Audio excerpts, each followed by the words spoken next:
भगवान श्री कृष्ण के बाल्यावस्था से कई लीलाएं और कथाएं प्रचलित हैं। कई कथाओं में कृष्ण के मित्रों का जिक्र भी किया गया है। श्री कृष्ण के कई मित्र थे। उनके सखा मंडली में मधुमंगल, सुबाहु, सुबल, भद्र, सुभद्र, मणिभद्र, भोज, तोककृष्ण, वरुथप, सुदामा, मधुकंड, अर्जुन, विशाल, रसाल, मकरंद, सदानंद, चंद्रहास, बाकुल, शारद जैसे कई मित्र थे। इन्हीं में एक थे सुदामा, जो कि कृष्ण के खास और प्रिय मित्र थे। कृष्ण और सुदामा की मित्रता एक मिसाल है। बचपन के दिनों में ही कृष्ण ने सुदामा को वचन देते हुए कहा था कि मित्र, तुम जब भी संकट में खुद को पाओ, मुझे याद करना, मैं जरूर अपनी मित्रता निभाऊंगा। और बाद में श्री कृष्ण ने अपना वचन भी निभाया। मित्रता का रिश्ता दुनिया में सबसे खूबसूरत होता है, क्योंकि यह रंग, रूप, धन दौलत और भेदभाव से परे होता है। आज के समय में जब भी मित्रता की बात होती है तो सबसे पहले कृष्ण और सुदामा का ही नाम आता है। कृष्ण और सुदामा से जुड़ी कई कहानियों में एक है यह कहानी।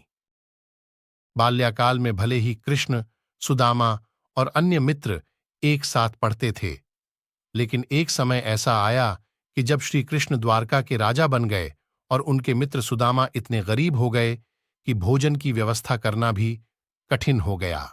सुदामा अपने परिवार का लालन पालन करने में भी असमर्थ हो गए।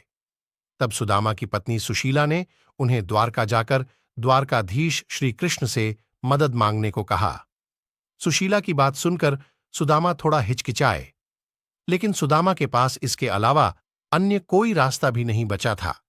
इसलिए वे मदद मांगने के लिए श्री कृष्ण के पास जाने को तैयार हो गए। कहा जाता है कि राजा, गुरु, मित्र, बेटी और मंदिर, इन 5 जगहों पर व्यक्ति को कभी भी खाली हाथ नहीं जाना चाहिए। यही सोचकर सुशीला पड़ोस से 3 मुट्ठी चावल मांगकर लाई और इसे पोटली में भरकर सुदामा को देते हुए कहा कि इसे कन्हैया को भेंट कर दे।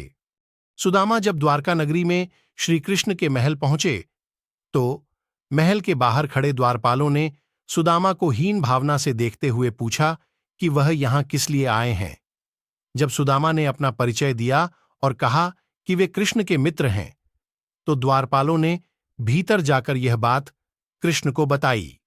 कृष्ण अपने मित्र सुदामा के आने का संदेश पाकर महल से द्वार के पास दौड़े दौड़े आ गए और सखा सुदामा को गले से लगा लिया।